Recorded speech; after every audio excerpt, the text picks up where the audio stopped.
There is always an awkward thing now. It's like preparing to live stream it, but it starts streaming it already. So I've seen some very unflattering images of myself in this time. Like it's streaming right now, kind of deal. It's written. Yeah. Oh, live. There we go. So yeah, I got all of that. So we are live now. Great. Right. Yeah, I was in a, this is the like, is anyone coming? We'll let them funnel on in kind of moment. Oh, you can tell people are watching? Well, I mean, I just have to do everything on this. So I am setting it live and then looking at the page and making sure it's streaming. So it says that I'm watching right now, which I certainly am. I'm checking it out. Let's see. Yeah, it's like this. It's on there. I don't know. One of my overarching things I've really kept in mind is the phrase "who cares." It's just like, oh, it's a little awkward. We're waiting. It's like, yeah, who cares? Like, nobody cares. We've all been online for a year and a half. It'll be fine. Yeah. Well, yeah, it's good if it has a bit of human error to it. Yes, exactly. So I'll just, we'll just chat away for another minute or so. I'm going to try to retweet this because it's just me. I lied and said I was going to tweet again. I wasn't going to. You have actually. You have a good. You're pretty popular on Twitter, aren't you? Who's to say? I used to be a champ. All right, let's keep it going. Well, they can watch it later. It doesn't need to happen live, so we can just start the chat in a minute. And I don't want to punish the people who did show up. That seems extra rude. It's like, well, you just got to wait around for even longer. So I will start talking, and then we'll get going. So welcome. Thank you. Our friend's watching. Yeah. And she works running quarterly, so it's sort of like, so that's worth like 5 people. So that's great. I'm being sincere. Hello, welcome, thank you. This is the BDA BC Festival. My name is Jared Evans Sampson. I am the festival director of the Vancouver Comic Art Festival. We are putting this festival on to focus on French creators and bring them out west to do some online events and show the wide world of French comics, zines, art, blah, blah, blah. Bring it to BC and do something with the French community here. Our great thanks to the Alliance Française here in Vancouver and the French Consulate of Vancouver for all of their support on this, as well as all of our other sponsors year round. And now I'm going to forget them off the top of my head, but Capilano University, we get a lot of support from the city. I'm not going to write it down. It goes on. Thank you. It's all on the slides. It'll be up here later, but it couldn't have happened without everyone. So thank you. Again, my name is Jared Evans Sampson. I use he, him pronouns. I am the festival director at Vancouver Comic Art Festival. I need to take a moment now to acknowledge that our festival takes place on the stolen ancestral and traditional territories of the Squamish, Tsleil-Waututh, and the Musqueam peoples. This is unceded land, meaning there were no treaties in place or anything. It's just totally stolen land. We also know that an acknowledgement is literally pretty much the least you could ever do. It's the start of something, it's not all of it. So we are a settler-led organization, and we are committed to building good relations with our Indigenous communities and to develop these relationships in meaningful and supportive ways by platforming, paying, and programming Indigenous creators in our comic arts community. And if you ever have any questions or anything, you can always reach me, Jarrett, Jarrett, @vancaf.com. Always happy to hear from you. And on that note, housekeeping, I will let our wonderful guests introduce themselves, the team behind Celluloid Lunch Records and the Celluloid Lunch zine. Hello. Hi. Shall I go? Yeah, go. Okay, my name's Joe. I put together the zine and I do half of the label with Helen. We're both kind of play music and I do some visual stuff and mostly just shit work when it comes to the zine, organizing people and making sure they hand things in and trying to make a well-rounded publication as much as possible. And I'm Hélène, so I'm the other half of the label. I contributed a couple times to the zine, but it's Joe who's in charge of the zine. But I see him struggling to get everything done, so I'm moral support, I guess. for the zine work. Yeah, I think there's the umbrella of Celluloid lunch, and I think that reasonably, it's like you can say whoever has a role, but you're definitely going to be helping each other on everything. Yeah. I know, like my partner has no role in this, and she's been editing stuff for me and everything because she's in my house and I can rope her into it. That's true, because now that I think about it too, you did help with that when it was on issues one. I have like all the stuff here, but issues 1 and 2 were kind of a different format, and 2, which is this one here, Helene helped because it was all done on the typewriter. As you can see, she's credited here as helping type up the, Wow. which is a lot of work. So that's a perfect example of getting roped in. You said you had a bio from the Sappy zine. Did you find that? I was so curious. Oh yeah, sure. So when you contribute to something like this is cool actually. The Sappy Post. Mhm. It's a new zine they made. This guy Patrick Allaby put it together with Jordy Miller, and it's basically they would often do like a newspaper for Sappy Fest, as you know, Eric. And at first it was called the Sappy Times, and it was Shawn Michaels who did it. But then in the last 5 years or so, it became more of it became something else called the Sappy Post. And basically they asked anyone who had contributed in the past to contribute if they wanted to. And part of that was giving a short bio of yourself. And I remember mine was kind of funny. I didn't remember it, but then when I was reading it, when I got this in the mail, I was like, oh, that was actually funny. So I wrote, Joe C is a rock and roll animal with an undisguisable heart. He does the usual mix of visual art, music, writing, and organizing that you do when you can't sleep on an empty stomach. Joe is also one half of Celluloid Lunch Records, as well as the chief proprietor of Celluloid Lunch Fanzine, a music industry shit worker, and an all-around good guy. Subjective, in brackets. He is a Luddite in denial, sandwich enthusiast, slob, poser, perpetual four eyes, occasional mustache wearer. And this is the highlight here. I said, Joe is nothing if not something or something.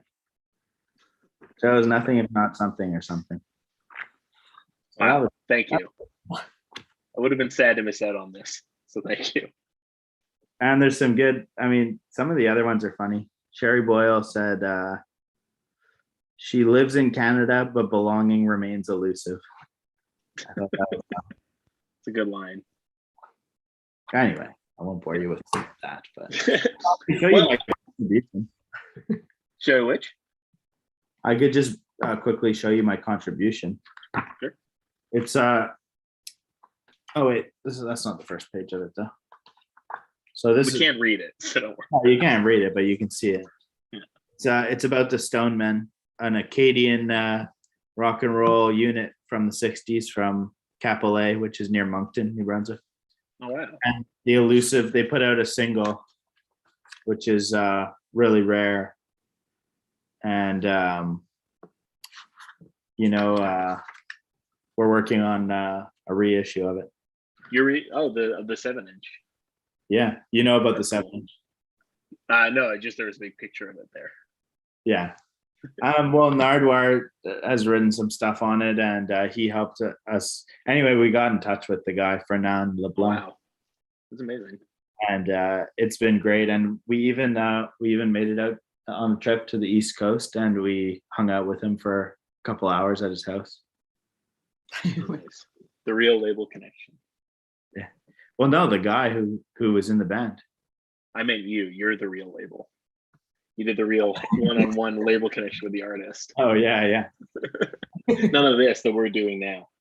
All right, I'm getting us on the line here because I want to ask about the origins of the zine, because the zine predates the label, correct? The label came about as it sort of picked up steam, but even you were showing up those early issues, and yeah, the format changed so quickly. Like it's just very much like a you made in your house zine, and now it's like these huge, thick, like square bound zines with dozens of contributors.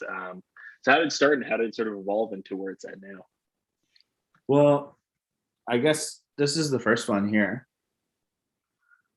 And it started because I kind of just thought it would be a fun idea, and I found at the time, and I guess I still think this, that there's not that many long form interviews online.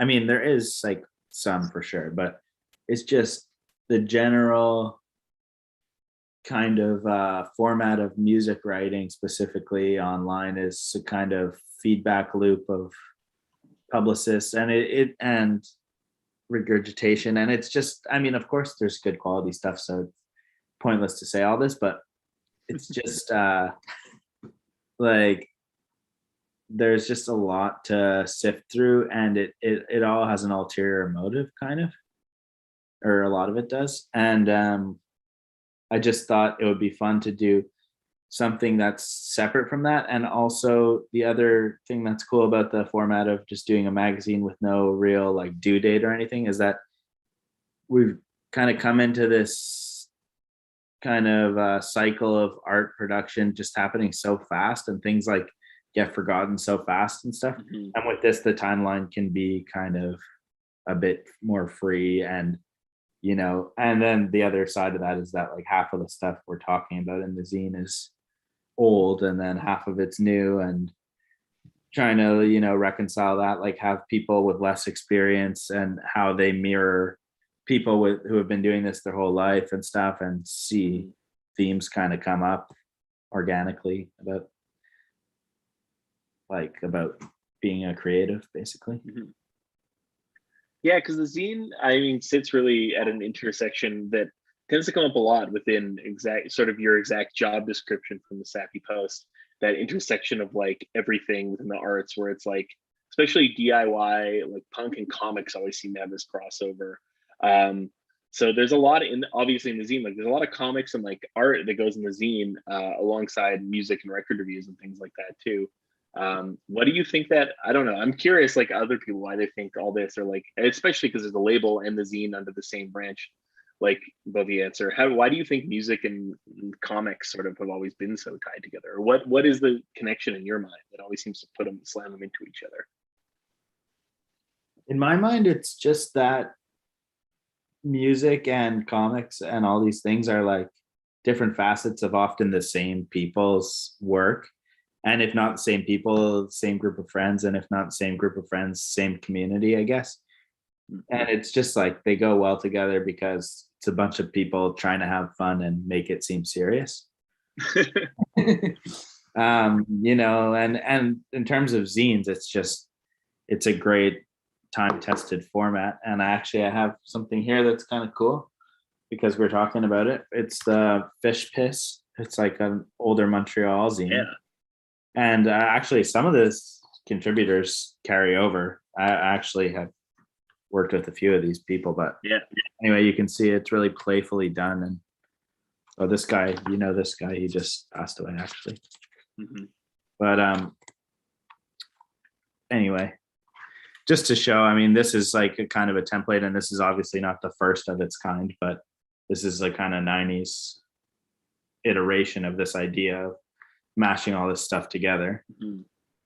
And I'd like to, for the zine, to house more creative writing. I've been hassling lots of people I know who do creative writing, and some of them have said they're going to do stuff, but because it tends to be a bit cynical or just not as utopic when it's just about music, because it's just a bunch of people talking shit or something. And then it would be nice if people, you know, if there was a bit more romance to it or something. Well, there's one mod from Yeah. the person who did the drawing here. She also does creative in the issue that writing. you contributed to, so you know about that. Yeah. And Bill Doreen wrote some poems. Actually, I saw that in the most recent issue. Yeah. Yeah, because that's a connection that's all through you, because you're the one who like introduced me to his music. And then I hassled you to interview him because I knew you would be the perfect man. It was wonderful. It made my life getting to talk to Bill. It was great. Yeah, one of my all-time idols. One of my favorite contributions of the zine. Oh, thank you. Yeah, I and then I flaked on everyone since, so I'm sorry. Well, there's only been It's only one issue. I think Helene, I wanted to get your opinion on why you think comics and music sort of overlap so much or occupy the same territories. Well, it's totally.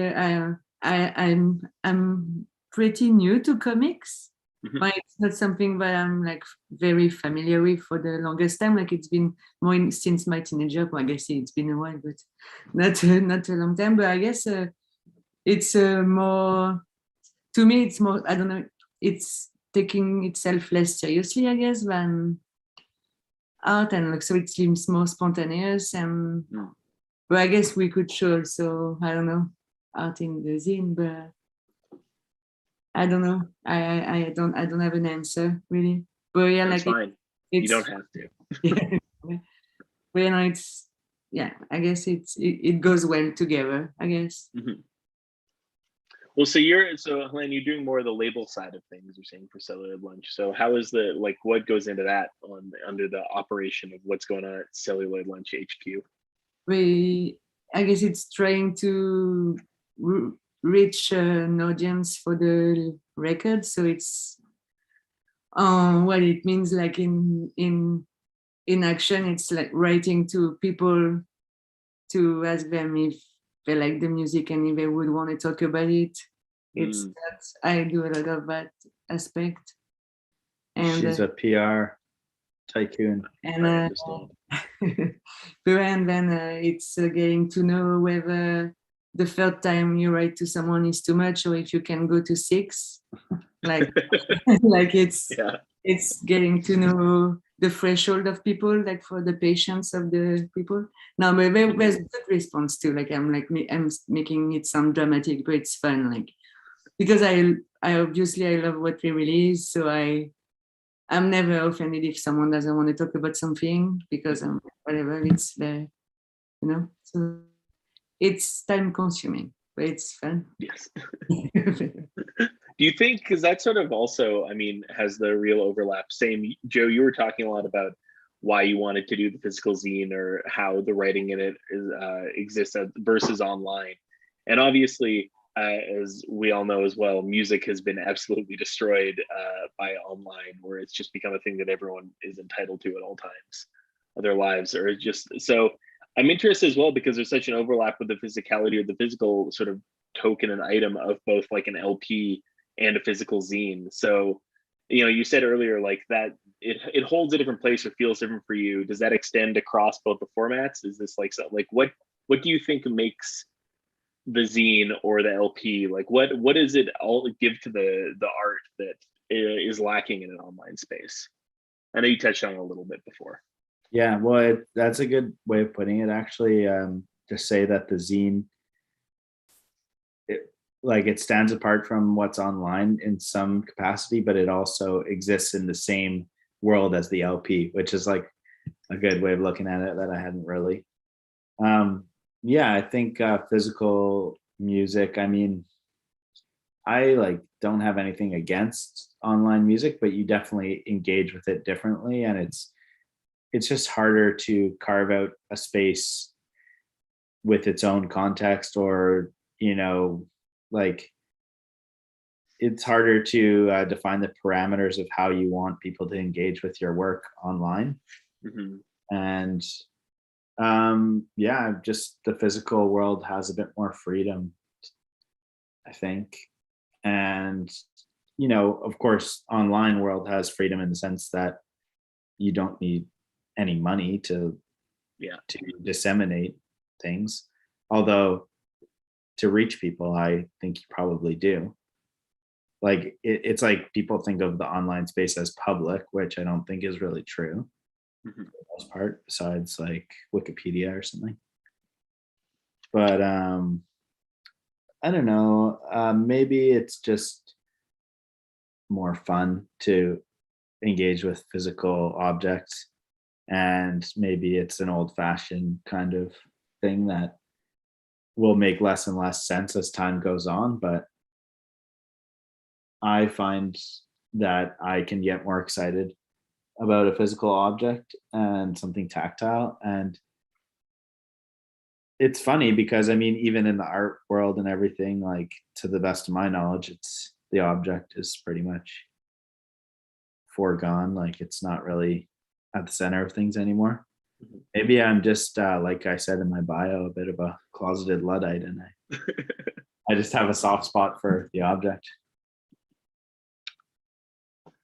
Well, I mean, I think also, you know, I don't know, from my own experience, I do think that there's a different quality to how much you invest in something when you do physically have it. Because obviously, I mean, I'm someone who's worked in comic shops for 15 years and I collect records, so I'm obviously in the same, you know, closet Luddite tendencies myself. Yeah. But I always remember as a teenager, it's always my pinnacle example. I bought Double Nickels on the Dime by the Minutemen, and I spent like my whole allowance on that record, like 2 allowances. It's double LP. It cost a lot of money, and I went and got it, and I hated it. I didn't like it at all. But I was like, I spent so much money on this. I gotta keep giving it a chance. And so I listened to that record like 10 times, and then that 10 times something clicked, and you know, the Minutemen became one of the most important bands in my life. But I, you know, if I have something online, I would just like put on one song and be like, yeah, it sounds like jazz, and then like skip it and just, you know, move on. I know what you mean. I had the same thing with maybe not that one, but like I think everybody says this, but Captain Beefheart, Trout Mask Replica was like, I bought the CD and I was like, what have I done? And then eventually, like after listening to it a bunch, it really clicked with me. I feel like I listened to someone say that just the other day, but it's such a universal experience. Yeah. But it's true. Do you have a similar example? Do you have one that did that to you? But it's funny because like the Trout Mask Replica, like I bought it, but just because I was a fan of PJ Harvey, and she was like putting him as an influence. So I was thinking I was a teenager and I was like, oh, I have to like this record too because she's so awesome. But then I didn't understand it at all. On the side. I mean, it's a pretty hard one for like an introduction. Yeah. I had a substitute teacher in high school, and we never liked him in high school, but then I had to go to summer school in grade 10, maybe. His name was Mr. Travato, and all he was into was like weirdo outsider and noise music and stuff. So I remember him and I really started getting along at summer school, and he made me a tape, and it had like Trout Mask Replica, Beefheart, and like Smegma, and you know, Fushitsusha and all this stuff. It was like the first time I heard all this stuff, just like really out there, weird. I think, you know, as that, and so I was like, finally, I thought this guy was cool and gave it to me, and that was what cracked it for me on that same record. Before then, I was like, oh, there's no music. He's just singing on the second song. But yeah, back to the question too. I was just thinking about this the other day because there's been a lot of like illegal shows and stuff in town here, happening like outdoors and that. And it seems that the only way you can find out about them is on Instagram.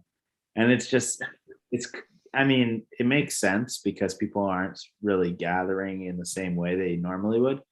But it's a bit disappointing for me that there's not a physical space where you can go. Although I think there is. I think it's the skate park, and I just don't go to the skate park. But I don't know. It's just like you need to have a physical space at the center of something for it to be accessible to not just the people who already know about it, I guess. Yeah, I think that makes a lot of sense. My other question I want to talk about as the zine grew and stuff is you've had so many contributors. Like, how do you approach? I mean, I know, and also, Helene, you were talking about this with emailing people and knowing the threshold of like when to stop emailing them about certain things. How do you like? How does it work for you organizing and sort of wrangling everyone? Because there's so many contributors now to every issue, and same with that approach of like knowing how to handle them. Like, is this something that you're constantly able to relearn, or have you sort of figured it out as you've been going along and how to sort of like get you know, everything in order? I mean, I pretty much just start off by a mass email to all my like associates or people who I'd like to be involved that I admire and stuff. And then, you know, about like 10% of them get back to me. And then I don't know. And then but it just becomes, I think this is the approach to whatever you want to call it, like with a label, like a PR, whatever version of that you want to do. And anything, it's just like I just end up corresponding with people on an individual basis in like the same way I would with friends or something. Like, Yeah. Ultimately that's the best way to flesh out any plan or idea, is just to do it on that scale, because if I get an email that's like to 20 people, I'm way less likely to care. I don't know, it's just like anything. And then when you're bringing it all in and balancing it, like what, like putting it in there, like how do you figure out, is there like things don't fit, or how do you figure out like what goes in and sort of together? Like, is it about contributors working with each other or bouncing things off of each other, or is it just random? It's completely random. It's I mean, no, it's trying to avoid patterns, right? Like if you have X amount of things and you have to place them next to each other, you just try and space out the things that mirror each other, or whatever you end up doing, to create some kind of what do you call that, like compositional, like as if you're like an art school person or something, the composition, but over pages.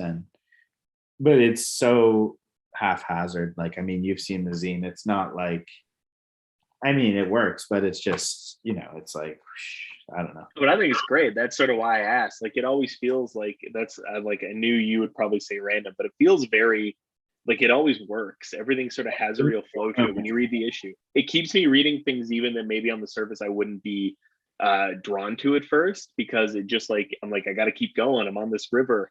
I can't get off now. I got to see it down to the end. Well, yeah, I guess it's just a psychological, like automatic kind of way of doing it. And it's like cleaning your room. It's like you just find bits of things that you need to find a place for, and you compartmentalize them and whatever. And it's interesting too, kind of, well, at least to me, is like this issue is the first bigger one, and I didn't have like a review section. I just kind of threw the reviews in where there was space. Yeah. And it was a lot more of that kind of thing.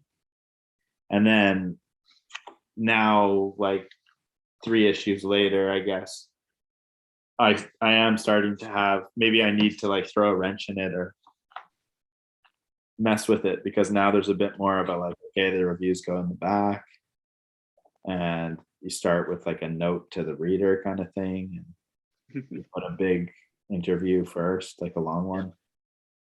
And the last couple issues have come with like Flexi Disc or waves as well. Yeah, these Flexi Discs. Here's so this is the red one. It goes with the most recent issue. And then the orange one was the one before. Originally with this one, the idea was to put the, much like magazines used to do a lot, like have the magazine be like a larger format and have the Flexi. You can get them where I get them manufactured. They can put a kind of perforated tab on it. Oh yeah. And I wanted to get it actually bound into the magazine, but then that just caused a slew of problems, because for one, the printer I work with didn't want to do it. And for two, if you go over 6 inches wide, yeah, then you're looking at each page, like as it stands, you can print 2 pages on 1 sheet of paper. And so the cost is half as much as it would be if the magazine was big enough to fit the Flexi inside. Oh yeah. So it would literally be like doubling the cost of the operation. So I got the quote and I was like, okay, well, I guess we're not doing that. Yeah, I mean, many great decisions have been made that same way, or the right decision is made that same way. For sure. Well, yeah, because you've put out records and stuff, so that's one thing that is always hard to figure out with the artists, if they have ideas about the cover art, because it's like whenever I think of my own art, like my own artwork for a record or something, I'm always thinking like, will it be monochromatic, or will it be 2 colors, and then maybe it could be a screen print, but then does it have lots of gradients? So like, it's just like I always think of like printing as part of the design. But people don't really think like that. They think like, oh yeah, it could be like a gatefold, and then you're like, yeah, but that costs twice as much to do. Yeah, it's so much. Not naming names. No, No. but it's So like, of course, you wouldn't think of that. Of course, like if you don't like manufacture things often, then you wouldn't necessarily think of that. yeah, you're just focused on the product. They're artists, they don't have time for this. So we got to pick up the scraps. Yeah. What was I gonna ask? Oh yeah, I'm like, I think I've kept you almost long enough. I want to talk again about the record label because I know like that has been record production has been one of the huge things in this whole like one other thing of supply chain, and so that must have been like a challenge. But how have things been going with that, or like how is that working coming along? We just relaxed about that because we were very panicked at first because our upcoming release is the El Barbara's Black Space, and it was supposed to come out in September, and there were pre-orders, so we wrote to the people who pre-ordered that it will be late, and if they wanted to be reimbursed, we would, for a normal thing to do. But everyone has been, I don't know, we were worried that it would be an issue, like something but this is just how it is. Like people are understanding. Yeah. One thing just one thing to add. One thing I found is that like you kind of realize the advantages of working with like certain people because obviously we're tiny fish in terms of manufacturing records because we're ordering like 200-300 copies. Yeah. And so you kind of start to realize, okay, this company deals with people who have $100,000 jobs, so they don't care about you. But then this press, they only do small run things, so they're nicer, and they, you just kind of get a sense of like where, like the people you actually want to work with, and it's a lot easier to forgive the people who actually answer you and take the time and just don't seem greedy or jerk you around or something. So with that, with all that going on, is stuff still? Are you still planning or doing things with the label? Like, are things still in the works on it, or just on a longer timeline? Yes, and by each, you mean in general or for the next? Yeah, in general. In general, yes. Like, and the other thing is that we won't announce a record before we receive it, like the physical, because usually you would just announce when you get the test press or whenever. But now we won't do that. We'll just wait longer to announce. That was a catastrophe at the best of times. That was always the Vancouver special, like the LP release show, and the LPs were never there. I think it probably went to 2 ever where the LPs were there, including my own. They were not there. Yeah, what's new with you? Are you ever going to put out a record again, Jarrett? I mean, not about me here. I just put out a record pretty recently. Put out a split 7-inch with the band Dumb for my friend. Mint put out with Conundrum Press, but for my friend Cole Paul's his comic Pizza Punks. So we did a split pizza 7-inch for him, and it looks like a piece of pizza. I'm not usually into colored vinyl, but it's pretty amazing. I think it's sold out now, or almost sold out. But yeah, available. Are you gonna get your label back off the ground? Yeah, we'll see. Who knows? I mean, I guess once the supply kicks it back in, or once you tell me where you're pressing your 100 to 200 copies. And follow-up question: are you going to contribute to issue 7 of the zine? Yes, I'm gonna get in there. I'm gonna get my overdue interview with the band Maze done for that one for sure. Oh, that would be cool. Yeah, people need something to read. That band's great. Anything else coming on outside of this new issue? Anything else coming or that you want to talk about for the zine? For the zine, not well. Okay, so in general, you can talk about whatever you want. Well, I just remembered I brought all this stuff out to show and tell. So this is a zine from France that we carry copies of. It's in French, so this fits with the program. Oh yeah, so you're doing a lot of distro as well, so that's cool. Yeah, we're doing some distro. I didn't bring all the distro stuff. Helen's going to get another French zine, a woman we work with in France that we really like her stuff. She's going to dig it in. I can show you the stuff from the label because I brought it over. So these are 2 7-inches we put out. This one, the artwork is Gart, who you mentioned that Oh yes, yeah, maybe worked. wonderful, This is a postcard wonderful artist. part of the original collage. Oh wow. I just wanted to show the Ventolin one because it's from France and it's a zine made by a woman, and it's only women writing about music in it. Oh cool. Female identifying, you know, because she's fed up with a man writing about rock and roll.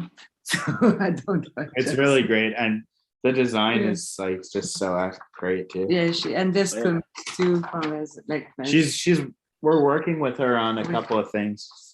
But there you go. Yeah, I'm like right away. Open up. There's some comics. There you go. Second page. Yeah, she contributed to issue 5 of Right. Celluloid Lunch too. Oh cool.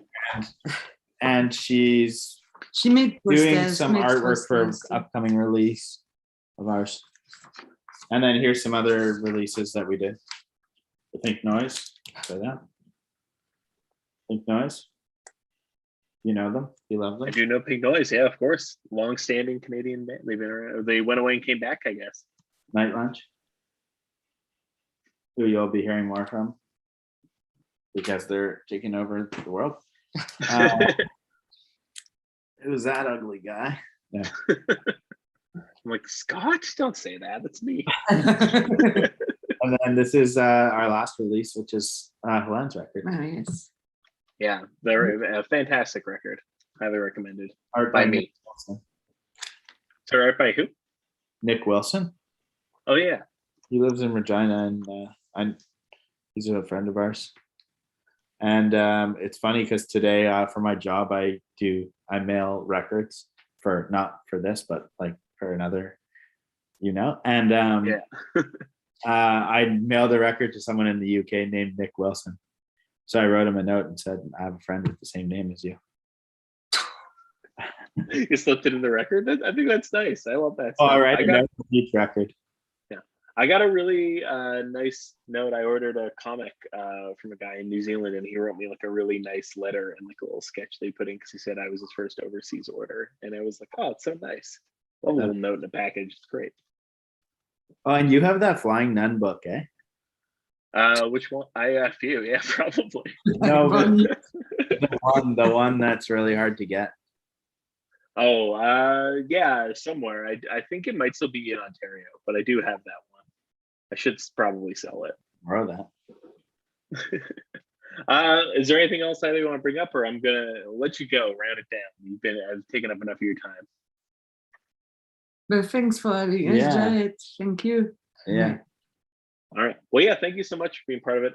It's lovely to see you, and lovely to be able to have Celluloid Lunch be part of BD BC. So thank you so much. If you watch this, you're excellent. If you haven't watched it yet, you're excellent in the future. If you don't watch it at all, you're still probably a very nice person. Thank you so much for your time. We got more BD BC all this week. Just head to vancaf.com. You can check it all out. And thanks again, John Helene, Celluloid Lunch, celluloidlunch.com. You can go check it all their goods. Thank you. All right.